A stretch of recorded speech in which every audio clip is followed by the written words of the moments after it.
ایک کا ذکر تو قرآن میں بھی ہے، سورۃ القمر کا سٹارٹ، اقتربت الساعہ وانشق القمر، قریب آ گئی قیامت اور چاند دو ٹکڑے ہو گیا۔ اس کانٹیکسٹ میں بخاری مسلم میں حدیث ہے کہ نبی علیہ السلام کے لیے نشانی کے طور پر اللہ تعالیٰ نے چاند کو دو ٹکڑے کر دیا تھا، اور وہ ہیرا پہاڑ کے دائیں اور بائیں ہوا اور پھر جڑ گیا۔ تو قرآن نے اس واقعے کو قیامت کی نشانی بتایا، اور یہ نشانی کب پوری ہوئی؟ نبی صلی اللہ علیہ وآلہ وسلم کی مبارک زندگی میں۔ تو اس سے آپ کا دماغ کھل جانا چاہیے کہ کسی نشانی کا آ جانا یہ اس چیز کی دلیل نہیں ہے کہ بس قیامت آئی کہ آئی، اس کا علم اللہ تعالیٰ کے ساتھ خاص ہے۔ اور قرآن میں یہ ٹاپک جگہ جگہ آیا کہ اے نبی آپ سے قیامت کے بارے میں پوچھتے ہیں، قل انما العلم عند اللہ وانما انا نذیر مبین، اے نبی تم فرما دو کہ اس کا علم تو اللہ کے ساتھ خاص ہے اور میں تو نہیں ہوں مگر ڈر سنانے والا۔ تو قیامت کا علم یہ اللہ تعالیٰ کے پاس ہے کہ وہ کب آنی ہے، لہٰذا یہ ویلاگ ضرور دیکھا کریں، محظوظ ہوا کریں، اس میں سے نکلنا کچھ بھی نہیں ہے، سیدھی سی بات ہے۔ باقی جو نشانیاں وہ الحمدللہ میں نے تفصیل کے ساتھ بیان کی ہیں، لیکن جو کچھ آپ نکالنا چاہتے ہیں نا وہ میں کبھی بھی نکال کے نہیں دوں گا، نہ میری جرت ہے کہ میں اللہ اور اس کے رسول سے آگے بڑھنے کی کوشش کروں عز وجل وصلی اللہ علیہ وآلہ وسلم۔ بخاری اور مسلم دونوں میں حدیث ہے، تمہاری اس وقت کیا شان ہوگی کہ جب عیسیٰ ابن مریم تم میں عادل حکمران کی حیثیت سے نازل ہوں گے، صلیب کو توڑ دیں گے، خنزیر کو قتل کر دیں گے، جزیہ موقوف کر دیں گے، یعنی سب لوگ اسلام قبول کر لیں گے، اور مال کی ریل پیل ہوگی۔ یعنی نبی صلی اللہ علیہ وآلہ وسلم نے مستقبل کی یہ خبر دے دی کہ عیسیٰ ابن مریم نے اس دنیا میں اترنا ہے۔ عیسیٰ ابن مریم کے بارے میں امت کا یہ اجماعی عقیدہ ہے، سنی ہو شیعہ ہو،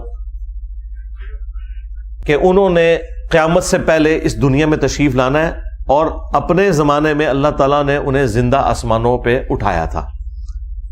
اس حوالے سے میں نے تفصیلی ویڈیو ریکارڈ کروائی بھی ہے، میں آج اس تفصیل میں نہیں جاؤں گا ورنہ ٹاپک اور طرف نکل پڑے گا۔ ایک اور حدیث ہے بخاری اور مسلم میں کہ قرب قیامت میں جب عیسیٰ ابن مریم دجال کے خلاف قتال کریں گے اور مسلمان ان کے ساتھ ہوں گے، تو اگر کسی پتھر یا درخت کے پیچھے بھی کوئی یہودی چھپا ہوگا میدان جنگ میں، یہ عام حالت میں یہ بات نہیں ہے، تو وہ پتھر اور درخت بھی بول اٹھے گا اے مسلم میرے پیچھے یہودی ہے، اسے قتل کر دو، سوائے غرقد کے درخت کے جو کہ یہودیوں کا درخت ہے۔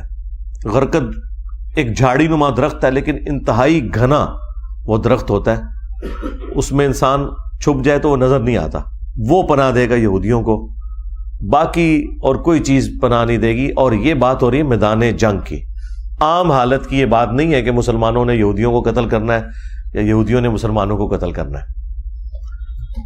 تو اس میں واضح الفاظ ہیں یا مسلم۔ تو مجھے بتائیے جب تک مسلمان ہو نہیں جاتا، یعنی وہ بریلوی دیوبندی اہل حدیث شیعہ اس قسم کی فرقہ واریت کی لعنت سے باہر نہیں نکلتا، اس وقت تک آپ کس طرح یہ ایکسپیکٹ کر سکتے ہیں کہ عیسیٰ ابن مریم آ جائیں یا امام مہدی علیہ السلام آ جائیں اور دجال والا معاملہ ہو؟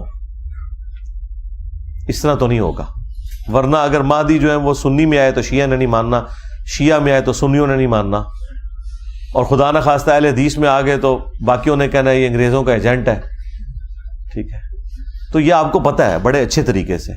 اس کا مطلب ہے کہ جس طریقے سے دجالی نظام ویلکم کہے گا نا دجال کو، اسی طریقے سے ایک مسلم نظام بھی ہوگا جو امام مہدی علیہ السلام کو ویلکم کہے گا، جو سنی شیعہ کی تفریق سے بالا تر ہوگا۔ ابھی فی الوقت تو اس طرح کے آثار آپ کو نظر نہیں آ رہے، اگرچہ اس طرف معاملہ چل پڑا ہے اللہ کے فضل سے۔ ہمارے اس پلیٹ فارم کی برکت سے کتنی بڑی تبدیلی آئی ہے، دنیا میں ہر جگہ ایسے لوگ ہیں جو یہ آواز بلند کر رہے ہیں فرقہ واریت کے خلاف۔ لیکن بہرحال اس میں ٹائم لگے گا. تو اس سے پہلے تو امام مہدی کو تو بھیج کے قتل کروانے والی بات ہے. 500 کے قریب جعلی مہدی تو قتل ہو چکے ہیں ابھی تک. تو وہ تو غیبی مدد ہوگی اس امام کے ساتھ, اور ظاہر ہے اسی صورت میں کہ جب اکثریت مسلمانوں کی انہیں لیڈرشپ کے اوپر ایکسپٹ کرے گی. اس وقت تو آپ کے سامنے ساری فرقہ واریت ہے. تو اس طرح کی جو احادیث ہے ان کے ساتھ یہ والا جو پہلو جڑا ہوا ہے نا, اس کے اوپر محنت کرنے کی ضرورت ہے. ویسے لوگوں کو خوابوں کی دنیا میں رکھنا اور یہ کہنا کہ مسلمان بالکل یونائٹ ہے, ایسا تو نہیں ہے. آپ کو بھی پتہ ہے کیا صورتحال ہے مسلمانوں کی.